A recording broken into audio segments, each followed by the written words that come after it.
Olá, queridos amigos, tudo bem?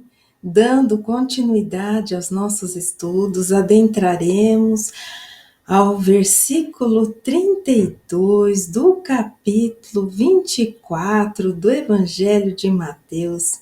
Estamos, sim, ainda no discurso escatológico de Jesus, que em referido evangelho abrange os capítulos 24 e 25.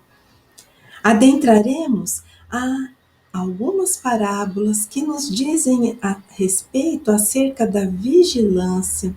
Sob minha responsabilidade estarão as parábolas da figueira e também dos dois servos ou do servo vigilante. Vamos começar os nossos estudos?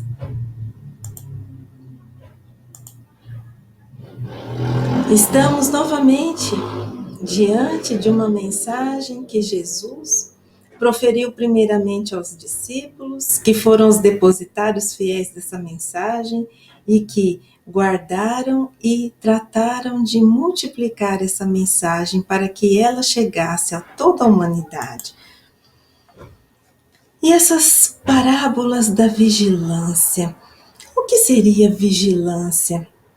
No sentido literal, o ato ou efeito de vigiar, estado de quem permanece alerta, de quem age com precaução para não correr risco, e o estado de quem age com cuidado. E as parábolas da vigilância fazem parte do sermão profético de Jesus? Sim, nós já respondemos, mas MacArthur vem aqui contribuir para a nossa compreensão, dizendo que o discurso do Monte das Oliveiras, por sua vez, contém muitas parábolas, algumas bem curtas e outras mais complexas. Em vez de responder à pergunta sobre a hora do seu retorno, ele, Jesus, conta 3 parábolas que ilustram cada possibilidade. E aqui nós percebemos algo. MacArthur diz que Jesus conta 3 parábolas acerca do seu retorno, que seria a parábola da figueira, a parábola dos dois servos ou do servo vigilante e a parábola das 10 virgens. Só que entre esses versículos existem 2 versículos do 40, 3 versículos, na verdade, do 42 ao 44, onde a hora da vinda de Jesus é comparada a um ladrão noturno que chega repentinamente. E essa é classificada por alguns autores como a parábola do ladrão noturno ou então a parábola do dono da casa vigilante. Independente de alguns autores a classificarem como parábola ou não, digo a vocês para se tranquilizarem, porque nós passearemos e olharemos com muito cuidado e carinho para esses versículos. E vocês perceberão que em algumas outras citações, outros autores já a incluem como uma parábola.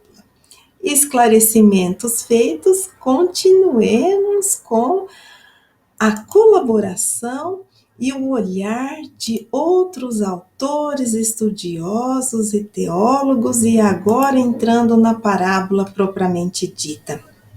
Aprendei, pois, esta parábola da figueira. Quando já os seus ramos se tornam tenros e brotam folhas, sabeis que está próximo o verão.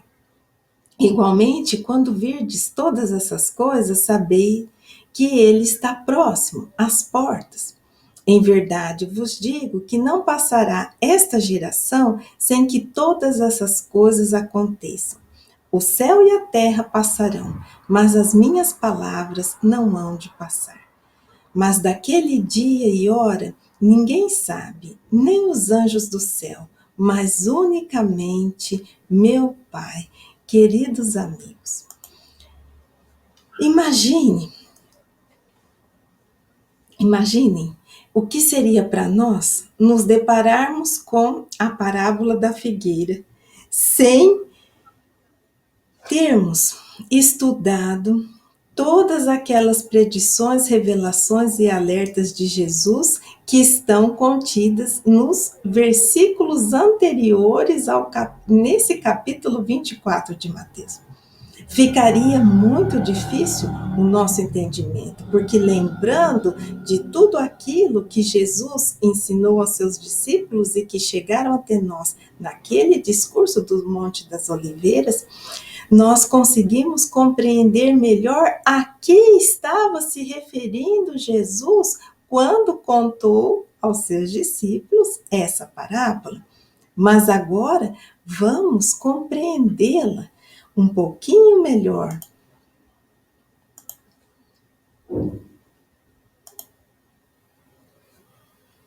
Carson vem nos dizer que nesses versículos, de 32 a 33 do capítulo 24, Jesus responde parte da pergunta de seus discípulos, aquela pergunta que está lá em Mateus 24, versículo 3, que trata do tempo.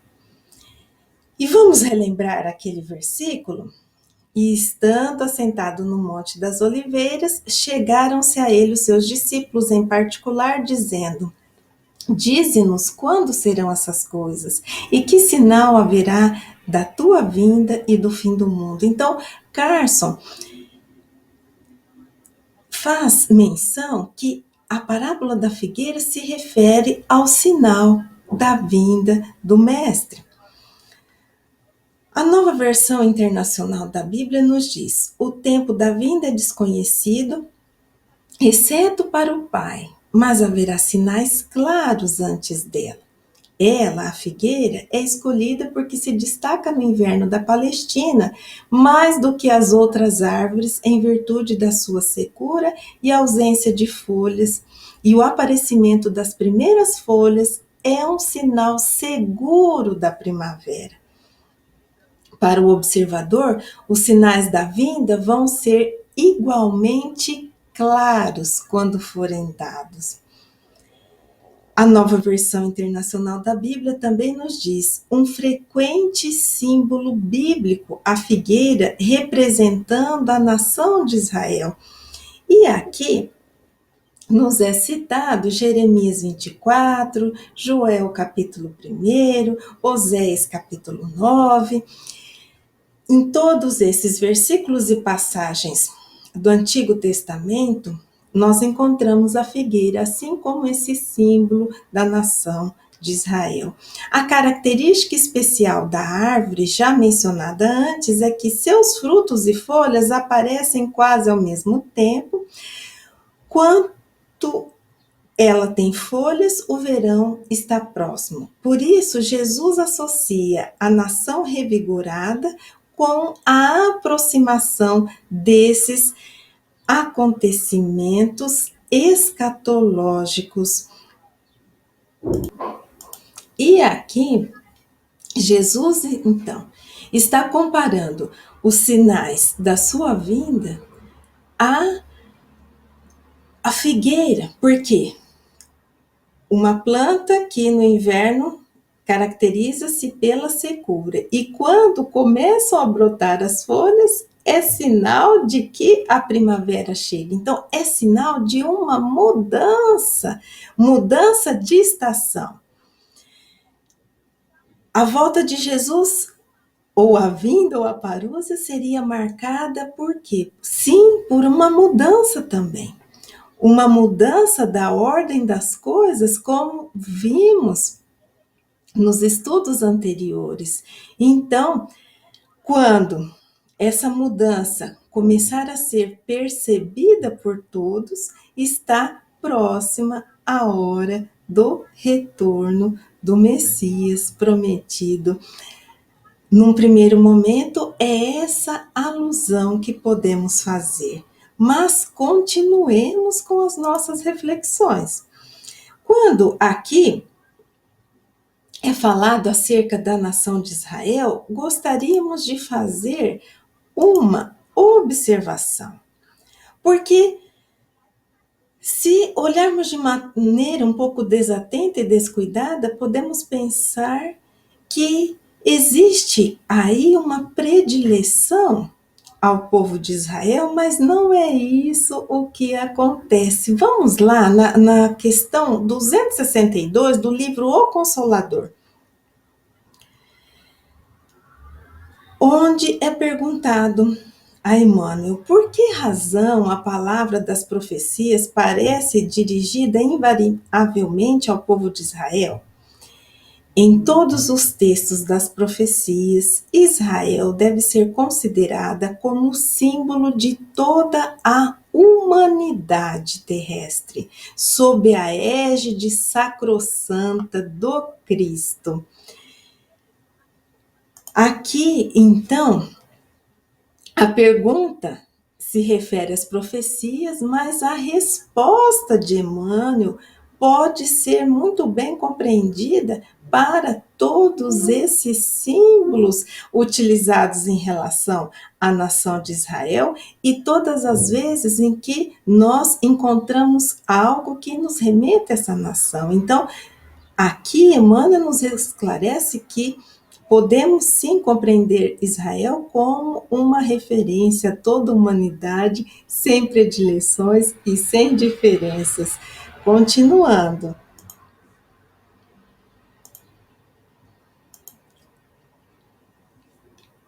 Carter vem nos dizer que uma parábola curta, que é essa da figueira, né, sublinha o ponto para reconhecer os sinais que precedem a vinda iminente de Jesus. Em Mateus 21, 18 a 28, essa se refere, meus queridos, à parábola da figueira estéril que nós já estudamos. Naquela ocasião, Carter nos diz que a figueira ensinou uma lição em relação ao templo. Aqui ensina a respeito do fim, que, como vimos, seria o fim de uma era, o fim de um ciclo, mas não o fim do mundo nem de todas as coisas. Utilizando-se de uma belíssima comparação, bem como da mesma figura daquela antiga árvore que havia sido anteriormente cortada, parábola da figueira estéril, Jesus chamou a atenção dos seus seguidores, dizendo para que eles olhassem atentamente para a figueira. E aqui o Wallace vem nos esmiuçar algumas partes dessa parábola. Quando já os seus ramos se tornam tenros, quer dizer, bem macios, representando o entendimento de que a partir do momento em que os povos ou as nações do mundo se tornarem mais brandos, mansos e pacíficos, com uma consciência mais tolerante e mais flexível às necessárias mudanças de entendimento. Que linda essa colocação e essa interpretação. Brotam folhas, apresentando uma aparência espiritual renovada por se apresentarem mais bondosos, compassivos e misericordiosos, enfim, mais moralizados e obedientes às leis divinas. Sabeis que está próximo o verão, ou seja, o momento futuro do fim daquele longo ciclo, com a consequente mudança para uma nova e simbólica estação. Essa estação que está lá citada em Apocalipse, capítulo 1, versículo 7, representando o começo de uma nova era ou uma nova fase de desenvolvimento espiritual da humanidade. O que nos diz Apocalipse, capítulo 1, versículo 7? Eis que vem com as nuvens e todo o olho o verá, até os mesmos que os transpassaram, e todas as tribos da terra se lamentarão sobre ele. Sim, amém. Referindo-se, então, ao momento da vinda do Mestre sobre a terra. Continuemos com as nossas reflexões.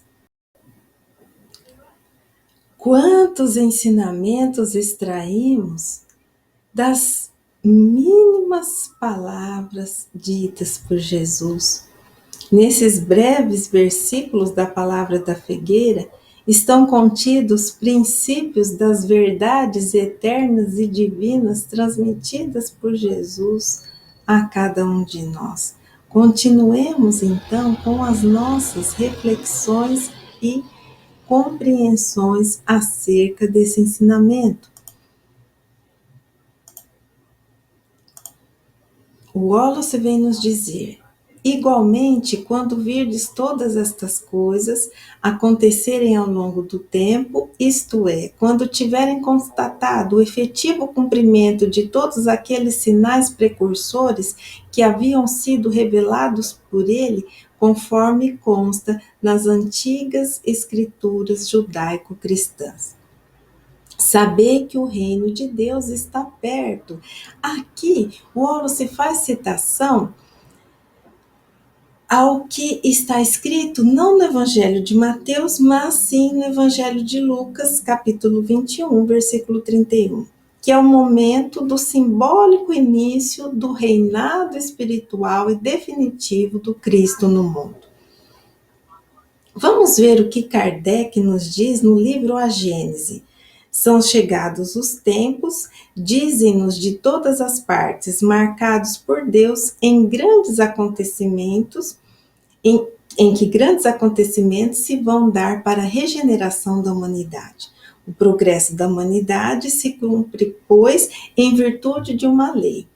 Ora, como todas as leis da natureza são obra eterna da sabedoria e da presciência divinas, tudo o que é efeito dessas leis resulta da vontade de Deus. Não de uma vontade acidental e caprichosa, mas de uma vontade imutável. Quando, por conseguinte, a humanidade está madura para subir um degrau, pode-se dizer que são chegados os tempos marcados por Deus. Como se pode dizer também que, em tal estação, eles chegam para a maturação dos frutos e da sua colheita. Olha que lindo o que Kardec nos diz aqui. Quando, sim, a humanidade está madura o suficiente para subir um degrau, então o patamar das coisas, eles mudam, eles se transformam. Chega então essa estação simbolizada na figueira, essa estação onde as coisas serão vivenciadas de outra forma, onde imperarão outros valores, onde imperarão os valores do amor, da bondade, da justiça, da paz, da verdade. E continuando, vamos lá, temos muita coisa boa para vermos hoje. Jesus utiliza algumas expressões que merecem a nossa atenção e o nosso cuidado. Porque ele diz assim: não passará esta geração. Mas o que significa isso? Primeiramente, precisamos compreender o significado de geração. E vários são os significados ou os contextos nos quais nós podemos inserir essa palavra. O termo geração costuma referir-se a todas as pessoas nascidas mais ou menos no mesmo período, que é o que nós encontramos lá em Êxodos e Mateus. Vamos ver o que esses versículos nos dizem? Êxodo fala assim: faleceu José e todos os seus irmãos e toda aquela geração.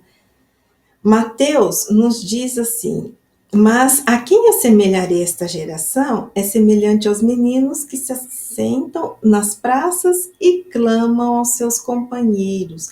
Aqui, geração nos traz um sentido de contemporâneos. Em Gênesis, capítulo 6, versículo 9, declara-se a respeito de Noé: mostrou-se sem efeito entre os seus contemporâneos, literalmente, gerações. Só que também geração pode ser utilizada com referência a parentesco, não mais aos contemporâneos.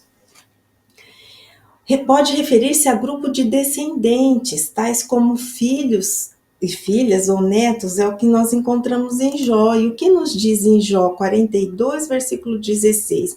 E depois disto viveu Jó 140 anos e viu aos seus filhos e aos filhos de seus filhos até a quarta geração. Então, o sentido contemporâneo, o sentido de descendência, nós podemos atribuir à geração, e o termo pode ser usado como medida de tempo, como referência a eras passadas ou futuras.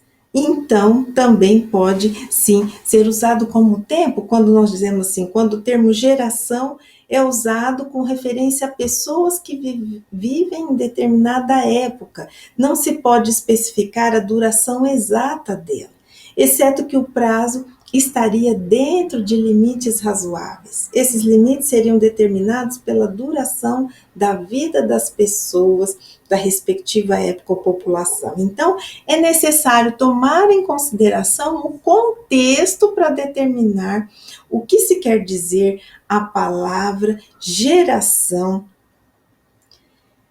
Mas temos outras contribuições. Será que nós poderíamos pensar em geração como a humanidade que vivencia uma fase do seu progresso espiritual na Terra? O que vocês acham? Quando Jesus diz assim, essa geração não passará até que todas essas coisas aconteçam. Então, nós podemos pensar em geração como os contemporâneos, né, de uma época, como descendentes, ou geração como uma duração de tempo em relação aos fatos da história.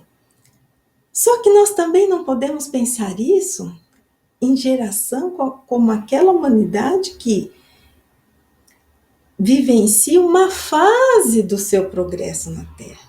Então, se nós estamos vivenciando uma fase do nosso progresso na Terra, essa geração não está restrita a 100, 200, 300 anos, é enquanto essa fase perdurar. E vamos ver o que Kardec nos diz e como ele pode nos auxiliar nessa compreensão? No Evangelho segundo o Espiritismo, capítulo 3º, deve-se considerar que na Terra não está a humanidade toda, mas apenas uma pequena fração de humanidade. Com efeito, a espécie humana abrange todos os seres dotados de razão que povoam os inúmeros orbes do universo. Ora, o que é a população da Terra em face da população total desses mundos?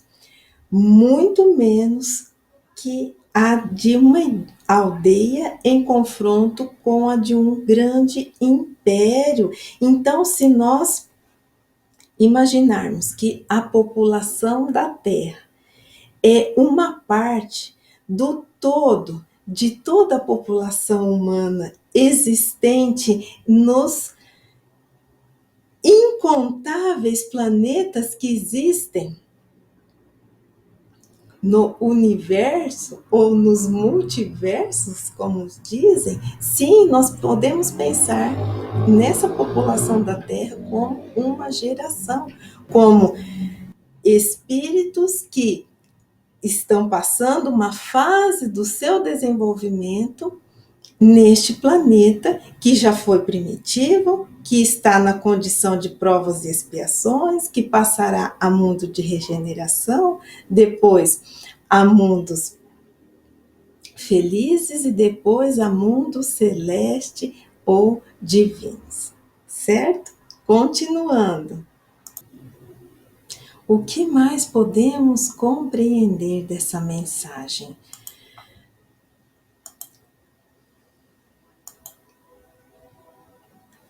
Céu e terra passarão, vistos que todos aqueles sinais precursores, ou ainda que todos aqueles transtornos que iriam acontecer no mundo, seriam apenas transitórios ou passageiros, tendo seu fim, nos diz Wallace Oliveira. O comentário bíblico São Jerônimo nos diz que Jesus usa a linguagem de Isaías, com os versículos que leremos abaixo, para salientar a autoridade divina do seu ensino. E esses versículos nos dizem: ergam os olhos para os céus, olhem para baixo, para a terra, os céus desaparecerão como fumaça, a terra se gastará como uma roupa, e seus habitantes morrerão como moscas, mas a minha salvação durará para sempre, a minha retidão jamais falhará. Seca-se a erva e cai a flor, porém a palavra de nosso Deus subsiste eternamente. Carter nos diz que céu e terra passarão, foram previamente afirmados em Mateus capítulo 5, versículo 18, porque em verdade vos digo que até que o céu e a terra passem, nem um jota ou um tio jamais passará da lei sem que tudo seja cumprido.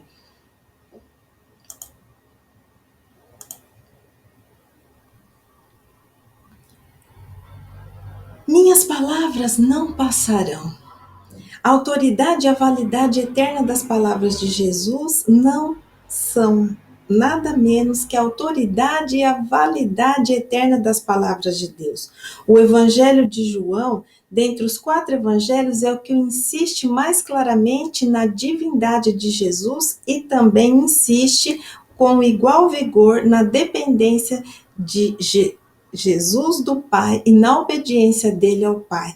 Dependência essa que alcança até mesmo seu conhecimento do divino. É o que nos diz Carson. As palavras autorizadas de Jesus têm significado permanente como as de Deus. É o que nos diz Carter. As palavras de Jesus, a palavra de Jesus é como a palavra de Deus no Antigo Testamento, permanentemente verdadeira e certa, nos diz o comentário bíblico São Jerônimo, e Joseph Ratzinger nos diz: a palavra é mais real e duradoura do que todo o mundo material. Os elementos cósmicos passam. A palavra de Jesus é o verdadeiro firmamento sob o qual o homem pode estar e permanecer. Que lindo! O que nos diz o Papa Bento XVI, Joseph Ratzinger? Olhamos essas duas expressões em conjunto: céu e terra passarão, mas minhas palavras não passarão. Por quê? Porque o mundo material e a ordem que impera no mundo, elas são transitórias.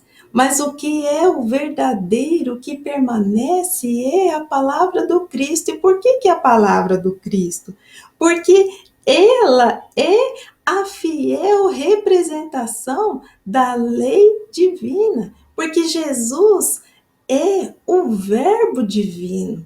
E é a representação do Pai junto dos seus filhos. Então, ele utiliza esses termos para conferir a autoridade divina e eterna de suas palavras. Não é lindo isso? Continuando com os nossos estudos. E mais considerações acerca dessa expressão: minhas palavras não passarão.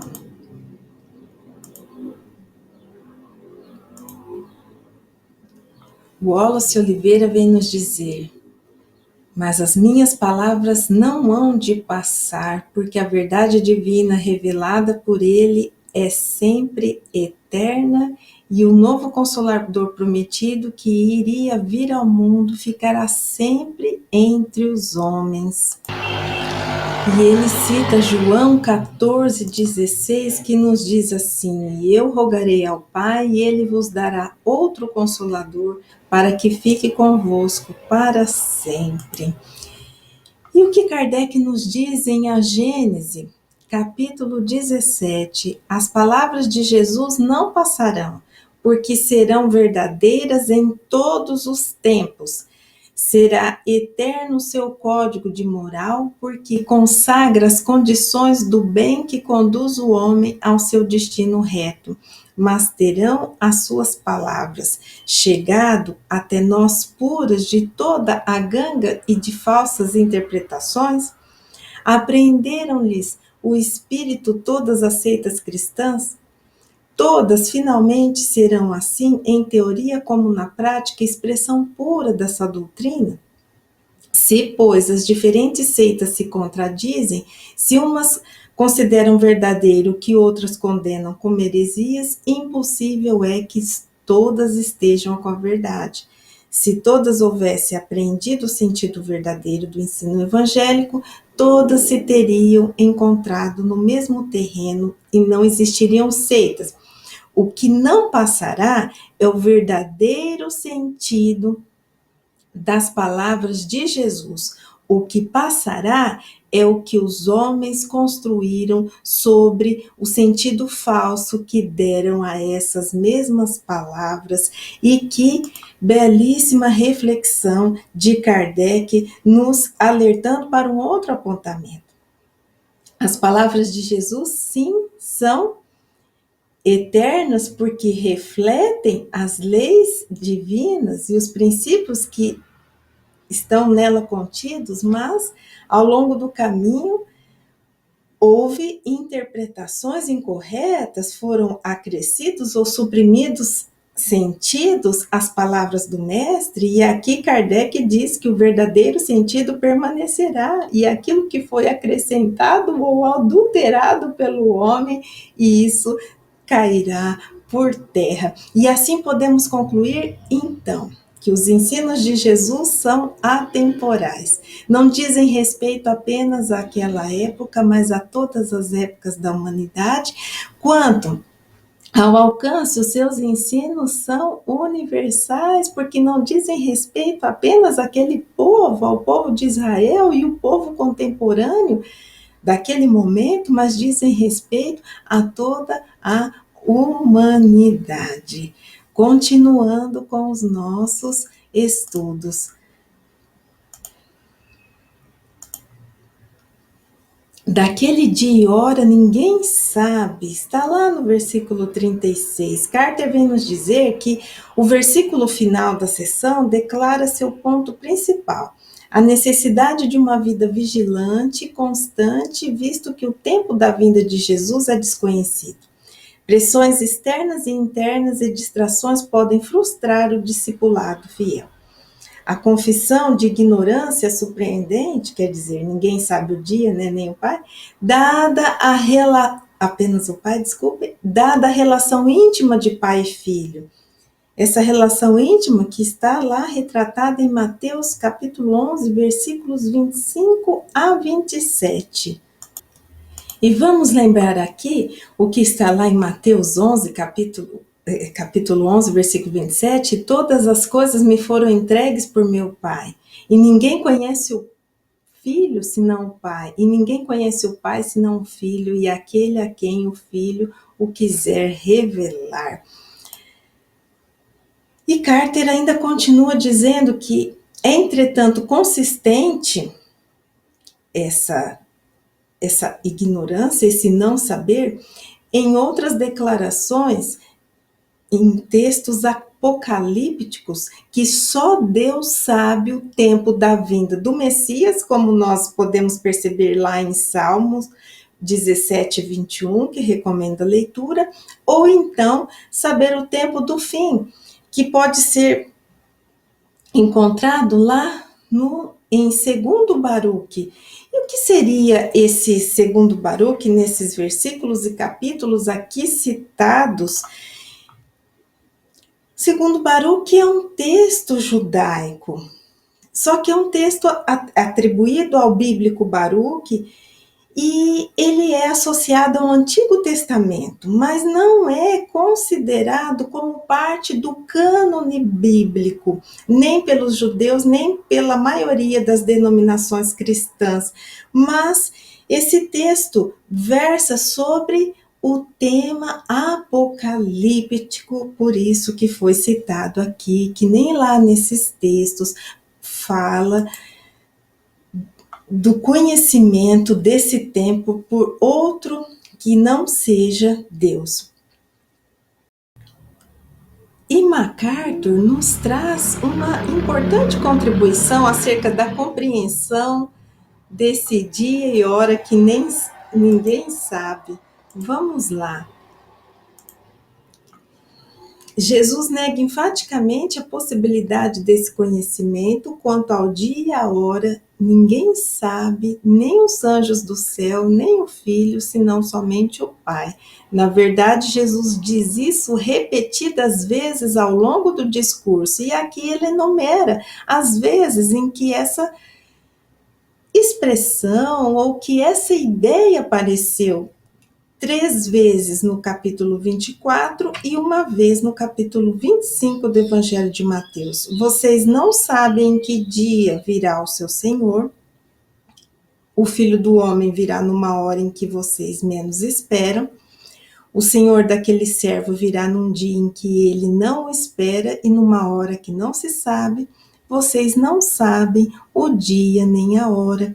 Em outras palavras, Jesus propositalmente deixou em aberto a pergunta dos discípulos sobre a hora dos eventos relacionados ao seu retorno.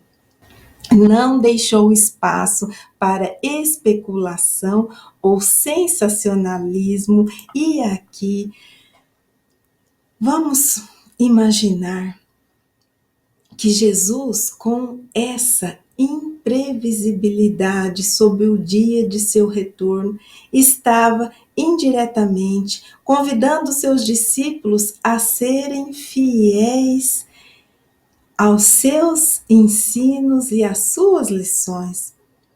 Porque se os discípulos e assim todas as pessoas da época, e estendo a nós enquanto humanidade, se nós soubermos quando será esse dia, será que nós nos comportaríamos como estamos nos comportando ao longo de todos esses séculos?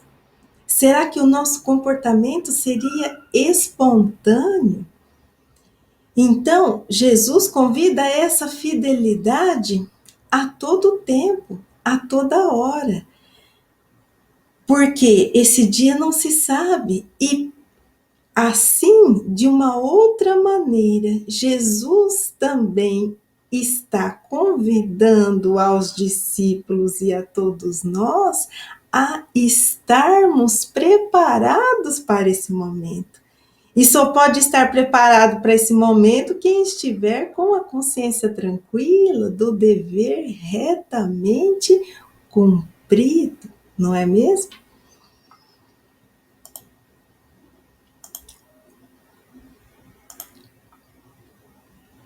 Snodgrass vem nos dizer: Jesus não previu que o fim do mundo nem que a nova criação ocorreriam ainda no tempo em que as pessoas lhe ouviam estivessem vivas. A afirmação que ocorre no mesmo contexto de que ninguém sabe o dia e a hora, nem mesmo o Filho, recebe uma atenção muito menor, mas ela, no mínimo, deveria descartar a afirmativa de que o fim ocorreria na geração das pessoas que ouviam Jesus naquela época. Essas questões nos levam ao centro do círculo hermenêutico, pois as parábolas acerca do futuro são um recurso para a compreensão das expectativas de Jesus, e é necessário que as conheçamos para uma correta interpretação das parábolas. Parece-nos que a única solução possível é que Jesus tivesse a expectativa de um intervalo de duração desconhecida entre os eventos imediatos relativos à sua morte e a justiça que estava atribuída à vinda do Filho do Homem. E aqui concordamos sim com o que diz Snodgrass em relação a esse intervalo de tempo. Era o intervalo entre o reino proclamado por Jesus através da boa nova difundida e o tempo necessário para a transformação da humanidade até que a humanidade e o planeta tivessem condições de acolhê-lo novamente em seus corações, mas agora sim, recebê-lo de uma nova maneira, de uma nova forma, porque os valores eternos e divinos imperarão no íntimo das criaturas e também na ordem de todas as coisas. E uma outra reflexão para finalizarmos o estudo dessa importante parábola, gostaria de propor a vocês.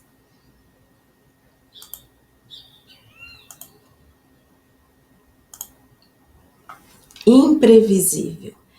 Tempo desconhecido prediz o mestre divino em suas lições, recomendando ao aprendiz a vigilância em todas as situações.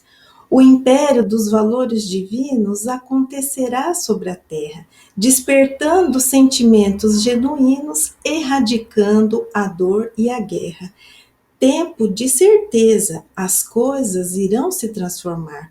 A verdadeira nobreza estará em seu devido lugar, no íntimo de cada coração, a espalhar amor e luz.